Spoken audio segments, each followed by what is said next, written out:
Good evening बच्चों। देखो बच्चों, अपने बोर्ड एग्ज़ाम जो 2023 में अपने होने वाली है उस एग्ज़ाम की दृष्टि से अपने हर चैप्टर के अति महत्वपूर्ण क्वेश्चनों की चर्चा कर रहे हैं। अपना जो फर्स्ट वीडियो इस चैप्टर का बनाया था उसमें उन क्वेश्चनों की चर्चा की थी जो आपके बोर्ड एग्ज़ाम में एक एक अंक के आएंगे। मतलब अपने परीक्षा की दृष्टि से जो महत्वपूर्ण क्वेश्चन है उन क्वेश्चनों की अपने चर्चा कर रहे हैं। और सभी क्वेश्चन जो मैं आपको बता रहा हूँ वो ब्लूप्रिंट के अकॉर्डिंग बता रहा हूँ। जैसे अपने इतिहास का पहला चैप्टर है ईंट, मनके और अस्थियां। इस चैप्टर से भैया अपने 3 क्वेश्चन आएंगे। 2 क्वेश्चन तो आएंगे आपके एक एक अंक के और एक क्वेश्चन आएगा आपके 4 अंक का। तो एक एक अंक के बोर्ड परीक्षा की दृष्टि से जो महत्वपूर्ण क्वेश्चन बन रहे हैं उनकी चर्चा अपने पहले कर चुके हैं। आज अपने उन क्वेश्चनों की चर्चा करेंगे जो आपके 4 अंक का क्वेश्चन बन सकता है। देखो यहाँ पर इस चैप्टर से मैंने टोटल 5 क्वेश्चन कलेक्ट किए हैं। ठीक है, अपना जो फर्स्ट चैप्टर है इससे टोटल 5 क्वेश्चन कलेक्ट किए हैं और ये पांचों क्वेश्चन ऐसे हैं भैया जो कम से कम 5-7 बार अपने बोर्ड एग्जाम में आ चुके हैं, पूछे जा चुके हैं, या बार बार यही क्वेश्चन आपके बोर्ड एग्जाम में रिपीट होते हैं। आप पहले के पीछे के जो पेपर है अपने 2012, 13, 14 इनके आप पेपर्स देखो, इनमें लगभग यही क्वेश्चन आपके इस चैप्टर से पूछे जाते हैं। तो ये अपने फर्स्ट चैप्टर के निबंधात्मक प्रश्न है जो आपके 4 अंक आएगा। और यहाँ पर मैं ये नहीं करा कि आपको 100% यही आएंगे, लेकिन मान के चलो कि 99% चांस इन्हीं क्वेश्चनों के पूछे जाने का है। कहने का मतलब है कि आप जब भी इस चैप्टर को तैयार करो तो बड़े क्वेश्चनों में कम से कम आपको ये 5 क्वेश्चन जरूर से तैयार करने हैं। अब एक चीज़ और चर्चा कर लेते हैं छोटी सी। कई बच्चे पूछ रहे हैं क्या कि सर क्या दिल्ली वालों के लिए ये उपयोगी है क्या, हरियाणा वालों के लिए है क्या, यूपी वालों के लिए है क्या। तो देखो भैया, जिनके एनसीईआरटी का सिलेबस है जिस स्टेट में, चाहे वो सीबीएसई हो चाहे आरबीएसई कोई भी, जिनके एनसीईआरटी का सिलेबस है उन सभी के लिए महत्वपूर्ण है। ठीक है, और बाकी आप सब समझदार हो, आपको सबको पता है आपको क्या पढ़ना है क्या नहीं पढ़ना है। तो अपने इन क्वेश्चनों की चर्चा करते हैं। एक एक क्वेश्चन को मैं आपको संक्षिप्त में सोल्व करा रहा हूँ। ठीक है, पहला क्वेश्चन है भैया, मोहनजोदड़ो में पाए गए विशाल स्नानागार की प्रमुख विशेषताओं का उल्लेख कीजिए।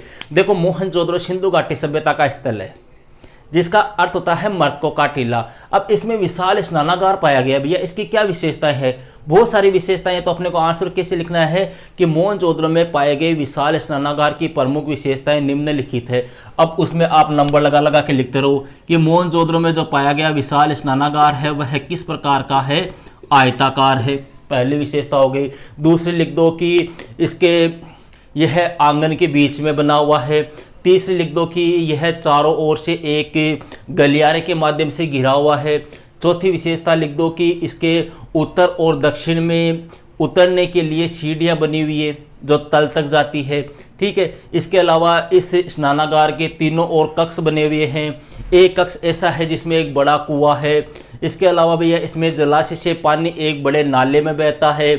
और इसके अलावा इस स्नानागार की तुलना जो है एक स्विमिंग पूल से की गई है। और जॉन मार्शल जो थे इन्होंने इसे एक धार्मिक स्थल के रूप में चिन्हित किया है। इस प्रकार से देखो अपने 15 से 20 विशेषताएं आप आसानी से इसके ऊपर अपने कर सकते हो। ठीक है, सेकंड क्वेश्चन देखो, सारे क्वेश्चन जो है वो मेरे आपको कराए हुए हैं, सभी के आपको नोट्स मिल जाएंगे। जो बच्चे मेरे से पढ़ रहे हैं, जिन्होंने मेरे नोट्स लिखे हैं, उनको नोट्स में इनके आंसर आपको आसानी से प्राप्त हो जाएंगे। सेकंड क्वेश्चन, हड़प्पा सभ्यता का पतन किस प्रकार हुआ, प्रमुख कारण बताइए। अब देखो भैया, हड़प्पा सभ्यता या सिंधु घाटी सभ्यता, इसके पतन के लिए कई कारण जिम्मेदार है। कई विद्वानों ने यह कहा है कि इसके पतन का प्रमुख कारण जो है वो आर्यों का आक्रमण था। तो आपको इस प्रकार से हेडिंग लगा के करना है इनको। ठीक है, कि हड़प्पा सभ्यता के पतन के लिए प्रमुख जिम्मेदार कारण निम्नलिखित है। फिर नंबर 1 आर्यों का आक्रमण। फिर इसमें आप लिख देना कि आर्य जो थे उन्होंने आक्रमण किया, उनके आक्रमण से हड़प्पा सभ्यता जो है वो एक प्रकार से खंडित हो गई, इसका पतन हो गया। और इसका समर्थन जो है वो व्हीलर नामक विद्वान करते हैं। इसके बाद में आप कर देना बाढ़ के आने से, बाढ़ या जलप्लावन। तो इसमें इसका उल्लेख किसने किया? अपने जॉन मार्शल ने किया है कि अत्यधिक जो सिंधु और उसकी सहायक नदियाँ थी उसमें अत्यधिक बाढ़ आई, उसकी वजह से ये सिंधु सभ्यता जो है वो पतन हो गया। जॉन मार्शल ने उल्लेख किया है। इसके अलावा वनों की कटाई है, जलवायु परिवर्तन है, इस प्रकार के अपने 5-7 पॉइंट बना के आपको इसका उल्लेख करना है। थर्ड क्वेश्चन की चर्चा करते हैं भैया, हड़प्पा सभ्यता की धार्मिक स्थिति तथा हड़प्पा के लोगों के धार्मिक जीवन का वर्णन कीजिए। मतलब हड़प्पा के लोगों की धार्मिक कंडीशन कैसी थी, कौन से धर्म को मानते थे, किन की पूजा करते थे, किन किन को वो मानते थे, किस प्रकार की उनकी धार्मिक संस्कृति थी, इसके बारे में आपको बताना है। तो इसको भी अपने को पॉइंटों के माध्यम से दर्शाना है। जैसे सबसे पहला पॉइंट बताना आपको कि हड़प्पा सभ्यता के लोग जो है, पहले हेडिंग लगा देना, मातृ शक्ति की पूजा करते। ठीक है, मतलब माता को एक उच्च स्थान प्राप्त था, माता को वो देवी के समान पूजते थे, मातृ प्रधान समाज था, और मार्शल ने मातृ देवी को महादेवी कहा था। ठीक है, इस प्रकार से दूसरा आपने कर देना हेडिंग लगा के शिव की पूजा, कि हड़प्पा सभ्यता के लोग जो है वो शिव को पूजते थे। जॉन मार्शल जो है उन्होंने इसे आद्य शिव की संज्ञा दी, इनकी एक मूर्ति प्राप्त हुई है। तीसरा आपने कर देना कि यहाँ पर लिंग और योनि की पूजा की जाती थी। चौथा कर देना अपने वृक्षों की पूजा, इसमें आपको डिटेल से वर्णन करके लिख देना है कि हड़प्पा सभ्यता में कई वृक्षों की पूजा की जाती थी, जिनमें मुख्य जो वृक्ष था वो पीपल था, पीपल को वो पूजनीय मानते थे। इसके अलावा अपने प्रकृति की पूजा, प्रकृति में जैसे सूर्य है, अग्नि है, कोई चमत्कारिक विराट वस्तु है, उसकी वो क्या करते थे, पूजा करते थे। इसके अलावा जादुई शक्तियाँ जैसे अपने भूत प्रेत वगैरह, तांत्रिक विद्या वगैरह, इनको वो मानते थे। इसके अलावा पशु पूजा, पशुओं में जैसे आपके बैल है, वृषभ है, ठीक है, अपने शेर है, सांप है, बकरी है, इनको भी एक प्रकार से वो क्या करते थे, पूजा करते थे। इस प्रकार से आपको डिटेल से इसका क्या करना है, उल्लेख करना है। देखो यहाँ पर मैं आपको सिर्फ मेन प्रश्न उपलब्ध कराऊंगा और संक्षिप्त रूप में इनका आंसर आपको बताऊंगा। इन क्वेश्चनों को आप अपने हिसाब से कॉपी में नोट कर सकते हो। चौथा है भैया, मोहनजोदड़ो सभ्यता में गृह स्थापत्य। देखो यहाँ पे मैंने 2 क्वेश्चन को जोड़ा है, ये दोनों क्वेश्चन पूछे हुए हैं। या तो आपको पूछ लेंगे गृह स्थापत्य की विशेषताएं बताओ, या फिर मोहनजोदड़ो सभ्यता की प्रमुख विशेषता बताओ। अगर गृह स्थापत्य की विशेषताएं पूछ ले कि मोहनजोदड़ो के घर किस प्रकार के थे, तो अपने को लिख सकते हैं मोहनजोदड़ो में जो घर पाए गए वो आवासीय थे। घरों के बीच के अंदर एक चौक होता था, एक आंगन होता था, उस चौक के चारों ओर क्या होते थे, कमरे होते थे। जो आंगन होता था उसके अंदर बीच में चौक में खाना पकाया जाता था। ठीक है, प्रत्येक घर में पक्की ईंटों का फर्श बना होता था, पक्की ईंटों का स्नानागार बना हुआ था। घर से गंदा पानी निकालने के लिए या घर के बाहर जो है वो क्या बनी हुई थी, नालियां बनी हुई थी। प्रत्येक घर में कुआं पाया गया है, मोहनजोदड़ो में लगभग 700 कुएं पाए गए हैं।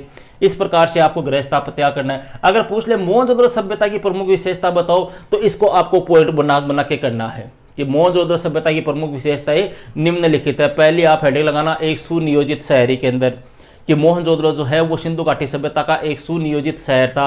यह 2 टीलों पर बसा हुआ था, एक ऊंचा टीला था, एक निचला टीला था। उचला टीला जो था वो दुर्ग था, यहाँ पर अमीर परिवार के, सम्राट परिवार के लोग, उच्च परिवार के लोग जो है वो निवास करते थे, जबकि निचला जो हिस्सा था उसके ऊपर निम्न वर्ग के लोग निवास करते थे। दूसरी हेडिंग आप लिखा देना कि सुदृढ़ जल निकासी, कि मोहनजोदड़ो जो था यहाँ पर जल की निकासी के लिए पक्की ईंटों की नालियाँ बनी हुई थी।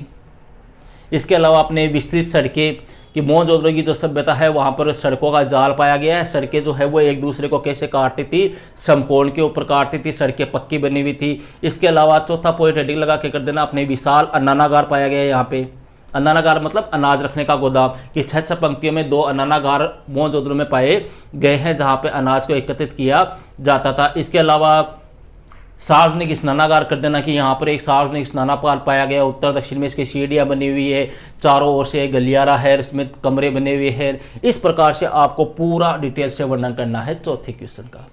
अंतिम क्वेश्चन है भैया 5वां क्वेश्चन, हड़प्पा एवं मोहनजोदड़ो के नगर नियोजन की वर्तमान संदर्भ में उपयोगिता बताइए। सेम टू सेम यही है, बस इसका वर्तमान संदर्भ में यही पॉइंट लगा के अगर लिख देना कि जिस प्रकार से सिंधु घाटी सभ्यता में या हड़प्पा सभ्यता में, अपने हड़प्पा या मोहनजोदड़ो में जिस प्रकार की सड़कें पाई जाती थी, वैसी सड़कें हमारे वर्तमान समय में पाई जाती है। जिस प्रकार से वहाँ पे नालियों की व्यवस्था थी, वैसी नालियों की व्यवस्था हमारे वर्तमान समय में भी है। जिस प्रकार वहाँ के समय में बाट वगैरह थे, वो ही हमारे यहाँ पर है। जिस प्रकार से वहाँ पर अपने स्नानागार बने होते थे, वैसे ही हमारे वर्तमान में है। जैसे कुएं उस समय थे, वैसे ही कुएं इस समय में है। तो अपने कह सकते हैं कि सिंधु घाटी सभ्यता या हड़प्पा और मोहनजोदड़ो का नगर नियोजन जो है वो वर्तमान संदर्भ में हमारे लिए उपयोगी है। इस प्रकार से भैया आपको इन 5 क्वेश्चनों को तैयार करना है। यहाँ पर मैंने आपको संक्षिप्त रूप में आंसर बताए हैं, डिटेल से मेरे नोट्स में आपको लिखाए हुए आपको मिल जाएंगे, वहाँ से आपको इनको तैयार करना है। तो आपको फर्स्ट चैप्टर के भैया मैं छोटे और बड़े दोनों प्रकार के क्वेश्चन तैयार करवा चुका हूं। अब देखो कुछ बच्चे कहते हैं कि सर जल्दी जल्दी करवाओ, हमारे अर्धवार्षिक आ गई है, तो भैया मैं अर्धवार्षिक के अकॉर्डिंग आपको नहीं पढ़ा रहा हूं। ये सारे क्वेश्चन मैं आपकी मेन एग्जाम बोर्ड एग्जाम की दृष्टि से बता रहा हूं, क्योंकि अर्धवार्षिक में तो हर जिले का पेपर अलग अलग आएगा, समझ रहे हो आप। तो अपने बोर्ड एग्जाम के हिसाब से मैं आपको एक क्वेश्चन तैयार करा रहा हूं, बोर्ड एग्जाम की दृष्टि से आपको तैयारी करा रहा हूं। ओके, तो मिलते हैं नेक्स्ट वीडियो में नेक्स्ट टॉपिक के साथ। That's all.